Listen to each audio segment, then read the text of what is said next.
பரிசுத்த நாமத்துக்கு மகிமை உண்டாகட்டும். இந்த 143ஆம் சங்கீதம் தாவீது எழுதின சங்கீதம் என்று சொல்லி இதில் வாசிக்கிறோம்.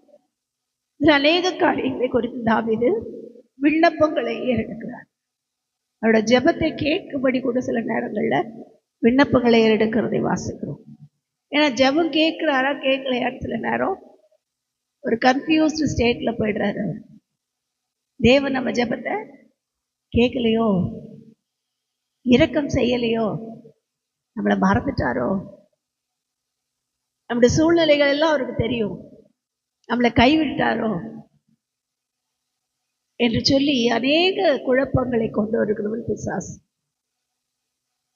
இங்கே தாவீதும் கூட என் ஜெபத்தை கேளும் என்று சொல்லி ஆண்டவரை இன்சிஸ்ட் பண்றார். என் விண்ணப்பங்களுக்கு செவி கொடும், உமது உண்மையின்படி உமது நீதியின்படி எனக்கு உத்தரவு அருளிச்சே. என்ன சொல்றாரு? உம்முடைய நீதி ஒன்று இருக்குல்ல ஆண்டவரே, அந்த நீதிப்படி தானே நான் நடந்துட்டு இருக்கேன், உம்முடைய உண்மையின்படி தானே நான் நடந்துட்டு இருக்கேன், அதன்படி எனக்கு உத்தரவு அருளிச்சே என்று சொல்லி ஜெபிக்கிறார். அது மாத்திரமல்ல, கர்த்தருடைய பரிசுத்த நாமத்துக்கு ஸ்தோத்திரம். என்னோட நீதி என்னோட உண்மை எல்லாம் சொல்லிட்டு அவர் அப்படியே இல்லை. அவருக்கு ஒன்று தெரியும், மனுஷன் யாரும் நீதிமான அல்ல. பூமியில யாரை எடுத்தாலும் எல்லாம் இவங்க நீதிமாங்க, அவங்க நீதிமான்னு யாரையும் சொல்ல முடியாது. அப்படியே பர்ஃபெக்டா வாழ்ந்தவங்க யாரும் கிடையாது. கர்த்தருக்குள்ள அவரை போல மாற ஒப்பு கொடுக்கிறவர்களை தேவன் என்ன பண்றாரு? ஒரு பர்ஃபெக்ஷனுக்கு கொண்டு வர்றாரு, பூரணப்பட்ட நிலைமைக்கு அவங்களை மாற்றுகிறார். ஆனா எல்லாரும் பர்ஃபெக்டானா இல்லை. யாரையும் நம்ம என்ன செய்ய முடியாது, பேசவும் முடியாது, யாரை குறித்தும் யோசிக்க கூட முடியாது. கர்த்தருடைய பரிசுத்த நாமத்துக்கு ஸ்தோத்திரம். அதனாலதான் இங்கே அவர் சொல்லுகிறார், மனிதன் ஒருவனும் நீதிமான் அல்லாததினாலே நீர் அடியேனை நியாயம் தீர்க்க பிரவேசியாதே என்று சொல்லி ஜெபித்து விட்டு அவருடைய பாரங்கள், பூர்வ நாட்களில் அவருக்கு இருந்த ஆசீர்வாதங்கள், இப்ப நடக்கிற போராட்டங்கள் எல்லாவற்றையும் எழுதிட்டு அவர் சொல்லுகிறார், கர்த்தருடைய பரிசுத்த நாமத்துக்கு ஸ்தோத்திரம், என்னை ஆண்டவரே காத்துக்கொள், குழியில் இறங்குகிறதுக்கு என்னை ஒப்பாக மாற்றாதே, அதிகாலையில் உடைய கிருபை எனக்கு தாங்கன்னு சொல்லி எல்லாவற்றையும் தேவனிடத்தில் விண்ணப்பங்களை எடுத்து விட்டு இங்கே வாசிக்கிறோம் 9ஆம் வசனத்தில், கர்த்தாவே என் சத்துருக்களுக்கு என்னை தப்புவையும் உம்மை புகலிடமாக கொள்ளுகிறேன். இன்றைக்கு நாம ஜெபம் பண்ண வேண்டியதே தான். எவ்வளோ போராட்டத்தையும் ஆண்டவர்கிட்ட அறிக்கையிட்டாலும் நாம சொல்ல வேண்டியது ஒண்ணுதான், ஆண்டவரே என் சத்துருக்களுக்கு என்னை தப்புவையும் என்ன செய்யும், உம்முடைய புகலிடத்திலே மறைத்து. ஏன்னா இன்னைக்கு கர்த்தருடைய பிள்ளைகளுக்கு தேவையில்லாம நிறைய சத்துரு. வேதம் சொல்லுகிற பிரகாரம் முதல் சத்துரு யாரு? வீட்டார் தான். உன் வீட்டாரே உனக்கு சத்துருக்குள்ள எழுது அப்படின்னா உடனே நம்ம வீட்டில் இருக்க எல்லாரையும் பார்த்து இவங்கெல்லாம் எனக்கு சத்துரு நினைக்காதீங்க. வீட்டார்னா அந்த அர்த்தம் இல்லை. என் சரீரத்தில் இருக்கிற அவயவங்கள், நான் தேவனுடைய வீடு, என் சரீரத்தில் இருக்கிற அவயவங்கள் சில நேரம் எனக்கு சத்துருவா இருக்கும். சில நேரம் நான் விரும்பாத செய்யும், வேண்டான்னு நினைக்கிறத பேசும், போகாதன்னு சொல்ற இடத்துக்கு போகும். இப்படிப்பட்ட சூழ்நிலைகள்ல தான் அவர் எழுதுகிறார். என்ன செய்கிறார்? என் சத்துரு. முதல் சத்துரு நம்ம சரீரம், அடுத்ததுதான் மற்றவங்க யாரோ இருப்பாங்க. ஏதோ ஒரு காரணத்துக்காக நம்மை பகைக்கிற ஒரு கூட்டம் இருக்கும். அவங்கெல்லாம் சத்துருவின் பிடியில் இருக்கிறதுனால நம்ம என்ன செய்கிறார்கள்? பகைக்கிறார்கள். அவங்களுக்கு நமக்கு சம்பந்தம் கிடையாது. ஏன்னா நம்ம வாழ்க்கை வேற, நம்மளுடைய வழிகள் வேற, நம்முடைய நினைவுகள் வேற, நம்முடைய ஆவிக்குரிய வாழ்க்கை வேற, நாம போற பாதையை வேற, வித்தியாசமா தான் இருக்கும். அப்பதான் அவங்களுக்கு பகையா இருக்கும். நான் ஒரு இடத்துக்கு இவங்க வரல, நான் சொல்றதை இவங்க செய்ய மாட்டேங்கிறாங்க, நான் நினைக்கிற மாதிரி இவங்க இருக்க மாட்டேங்கிறாங்கன்னு சொல்லி அப்பதான் நம்ம பகைப்பார்கள். அவர்கள் தான் பகைப்பார்கள். சில சத்துருக்கள் தேவன் பூமியிலே வைத்திருக்கிறார். அது எதுக்குன்னா அவங்கள நாம் அழிக்கிறதுக்கு இல்லை, அவங்க மூலமா இன்னும் நம்மை உருவேற்படுத்தும். முதல் சத்துரு என் சரீர அவயவங்கள், அதை மேற்கொள்ள நான் உபவாசம் எடுக்கணும். ஜெபம் பண்ணணும், அப்பதான் மேற்கொள்ளணும். ரெண்டாவது சத்துரு என்னை சுற்றிலும் இருக்கிற ஆட்கள். இதுக்கு என்ன பண்ணணும்? அவங்களுக்காக நாம ஜெபம் பண்ணணும். உங்கள் சத்துருக்களுக்காக ஜெபம் பண்ணுங்கள். ஆண்டவர் அதுதான் சொன்னார். அவர்களை என்ன செய்யுங்க? ஆசீர்வதிச்சு ஜெபம் பண்ணுங்க. ஆசீர்வதிக்க வேண்டியது அன்றி சபியாதிருங்கள்னு சொல்லிட்டார். சத்ருதான் தெரியுது, நல்லா தெரியுது, நம்மை கூட தவறா பேசிக்கிட்டு இருக்காங்க, நல்லா தெரியுது. என்ன பண்ணாதீங்க? சபிக்காதீங்க. ஆசீர்வதிக்க வேண்டியது அன்றி சபியாதிருங்க. ஏன்னா அவங்க அழைக்கப்பட்டது சபிக்கிறது, நம்மை தேவன் அழைத்தது ஆசீர்வதிக்கிறது. கர்த்தருடைய பரிசுத்த நாமத்துக்கு ஸ்தோத்திரம். இப்போ இந்த காரியம் எல்லாம் செஞ்சுட்டு வந்துட்டோம். ஆசீர்வதிச்சு ஜெபம் பண்ணிக்கிட்டே வரும். கர்த்தருடைய பரிசுத்த நாமத்துக்கு ஸ்தோத்திரம். வேதத்தில் வாசிக்கிறது போல அடுத்த சத்துரு யாருன்னா பிசாசு. முதல் சத்துரு என் சரீரத்தில் அவயவங்க, அதை ஜெயிக்க நான் உபவாசம் எடுத்து ஜெபம். ரெண்டாவது சத்துரு என்னை சுற்றிலும் இருக்கிற ஆட்கள், அவங்களுக்காக அவங்கள ஆசீர்வதித்து ஜெபம். மூணாவது சத்துரு பிசாசு.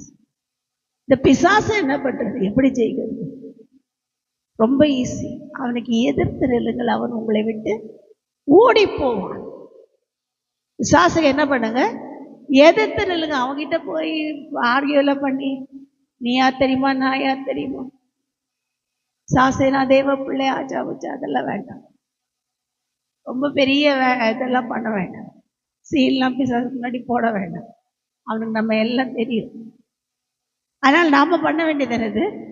ஒரே ஒரு நிமிஷம். அந்த நாய் பார்த்தீங்கன்னா அதுதான் ஒரு நல்ல எக்ஸாம்பிள். வண்டியில் வந்து பாருங்க, நாய்ங்க விரட்டும் நைட்டில், வண்டி பின்னாடியே ஓடியாது. வண்டியை நின்றுட்டோம்னா அப்படியே அது ஒன்று நின்றுடும்.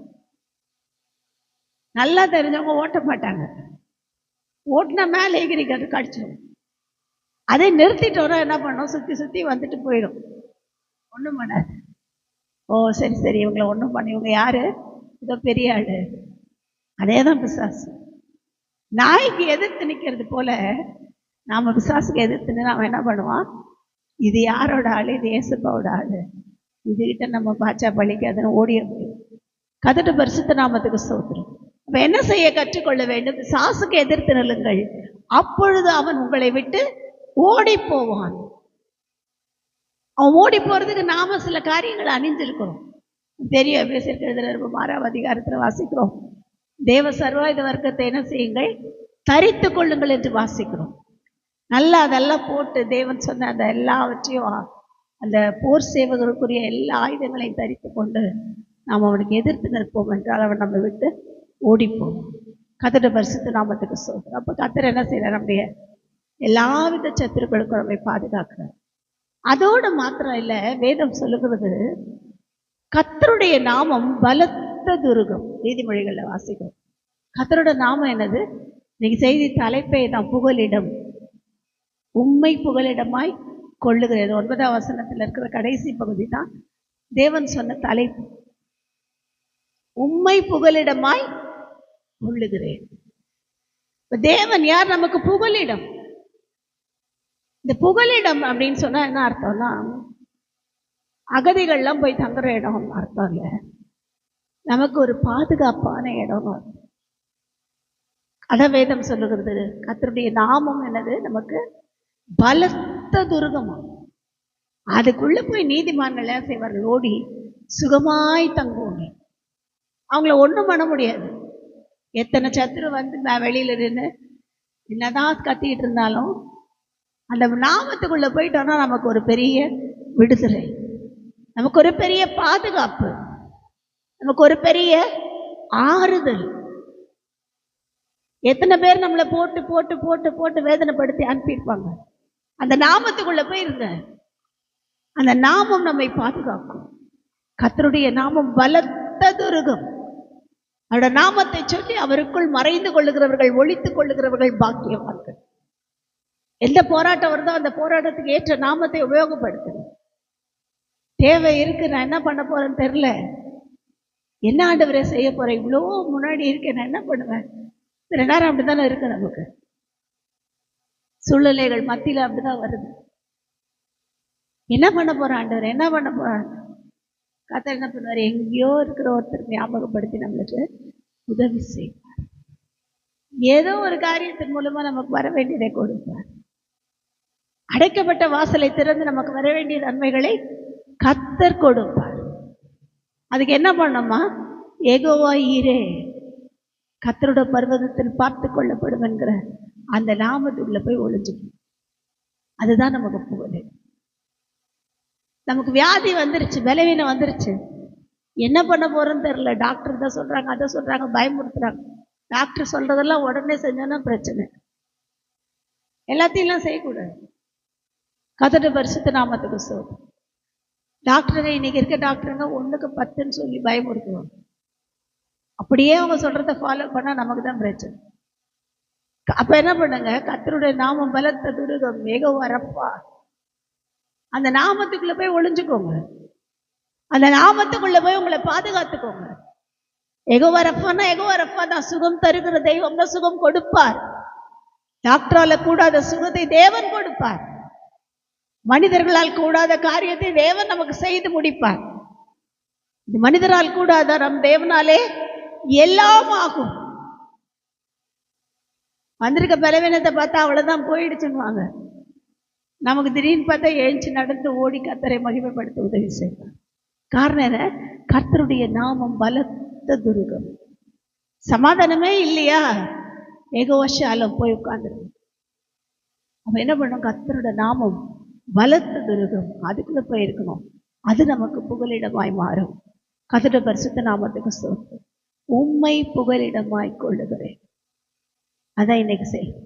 தேவனை புகலிடமாய் கொண்டவர்கள் அதிக பாக்கியவான்கள். கர்த்தருடைய பரிசுத்த நாமத்துக்கு ஸ்தோத்திரம். அவர்கள் என்ன எப்படி பிறப்பார்கள்? எல்லாவற்றிலும் ஆசீர்வாதமாய் இருப்பார்கள். வேதத்திலே வாசிக்கிறோம். 1 சாமுவேலின் புஸ்தகம் 22ஆம் அதிகாரம் 3ஆம் வசனத்திலே வாசிக்கிறோம். 2 சாமுவேல் 22:3.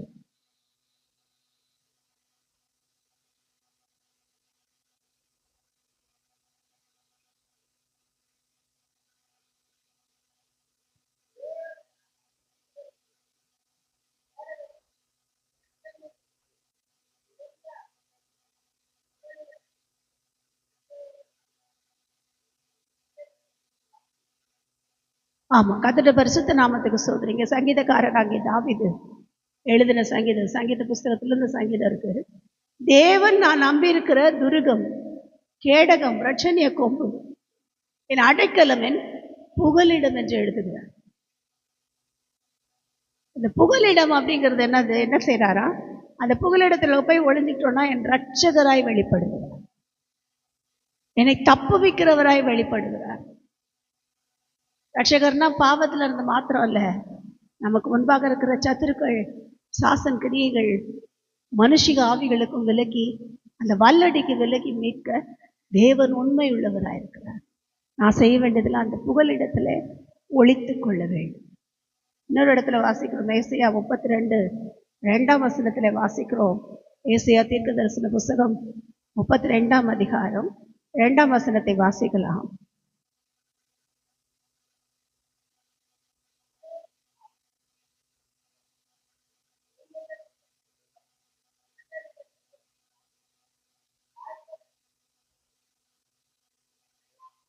ஆமா, தேவர் எப்படி இருப்பார் நமக்கு? அவர் தான் புகலிடம். அவர் நாமம் புகலிடம். அடுத்தது அவர் தான் நமக்கு புகலிடம். அவர் எப்படி இருக்கிறார்? காற்றுக்கு ஒதுக்காக இருக்கிறார், பெருவெள்ளத்துக்கு புகலிடமா இருக்கிறார். பெரிய வெள்ளம் வருது, கர்த்தர் நம்ம என்ன செய்கிறார்? அந்த புகலிடத்துக்குள்ள வைத்து மறைத்து கொள்ளுகிறார். பெருவெள்ளத்துக்கு தப்புகிற புகலிடம்.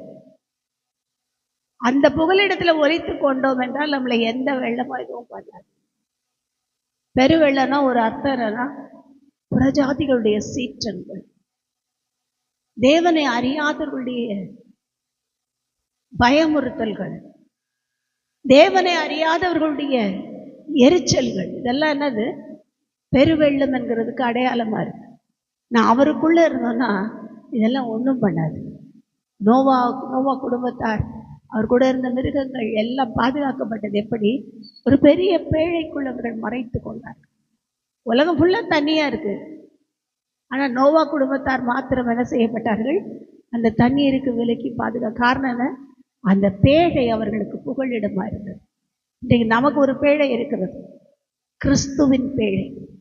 அந்த பேழைக்குள் நம்மை ஒழித்துக் கொள்வோம் என்றால் நம்மை ஒரு வல்லமையும் ஒன்றும் செய்ய முடியாது. ஒன்னே ஒன்று அவருக்குள்ள ஒழிச்சுக்கணும். அது ரொம்ப கஷ்டம். நம்ம சும்மா இருக்க மாட்டோம். இந்த பசங்களை கொண்டு போய் ஒரு ரூம்ல போட்டு இதுக்குள்ள இரு, பிள்ளை பிடிக்கிறவன் வரான் இங்கேயே இருன்னு சொல்லி கொண்டு போய் சும்மா விளையாட்டு கொண்டு போய் போட்டோம்னா அது சும்மாவா இருக்கும்? 10 தரம் ஜன்னல் கதவை திறந்து பார்க்கும், 10 தரம் கதவை திறந்து எட்டி எட்டி பார்க்கும். யாரெல்லாம் திறந்து வெளியே ஓடும்? இப்படிலாம் யாரும் இல்லையே, நீ போய் தானே சொல்ற, அது நம்மளே கேள்வி கேட்கும். காரணம் என்ன? அவங்களால ஒரு இடத்துல இருக்க முடியாது. நம்மளும் அதே கேஸ் தான். நம்மளே எப்படிதான் இருக்கோம். தேவன் நீ இதுக்குள்ள மறைச்சிக்கோ, நான் தான் உன் புகழிட, எனக்குள்ள இருந்தா நம்ம அவருக்குள்ள இருக்க மாட்டோம். அப்பப்ப வெளியே எட்டிக்கோம். அப்பப்போ கிறிஸ்துவை விட்டு கொஞ்சம் அப்படி வந்துட்டு அப்படி போகிறது நமக்கு ஒரு ஆசை. இன்றைக்கு கிறிஸ்துவுக்குள் நாம் அடைக்கலமாக இருப்போம் என்றால், கிறிஸ்துவுக்குள் நம்மை ஒழித்துக் கொள்வோம் என்றால் ஒரு சக்தியும் நம்மை சேதப்படுத்தாது. நம்ம தலையில் இருக்கிற முடியெல்லாம் எண்ணி வச்சிருக்காரு. அநேக வேளைகள் அது நமக்கு தெரிய மாட்டேங்குது. எல்லாம் எண்ணி வச்சிருக்கிறாரு. நாம தான் பயந்துகிட்டு இருக்கோம். சில நேரம் போராட்டத்தை பார்த்தோன்னா பயமா தான் இருக்கு. ஆனாலும் அந்த புகலிடத்துல நம்மை ஒழித்துக் கொள்வோம். கர்த்தர் கொடுத்திருக்கிற அந்த வாக்குத்தத்தப்படி அவர் பெருவெள்ளத்துக்கு தப்புகிற புகலிடமாய் நம்மோடு கூட இருக்கிறார். பொல்லாதவர்களுடைய எரிச்சல்கள் சீரும் போது நமக்கு புகலிடமாய் இருக்கிறார். எல்லாவற்றிலும் நம்மை பாதுகாக்க உண்மை உள்ளவராக இருக்கிறார். ஒப்பு கொடுப்போம். கர்த்தர் தாமே நம்மை ஆசீர்வதித்து அவருடைய பாதையிலே வழி நடத்துவாராக. ஆமென்.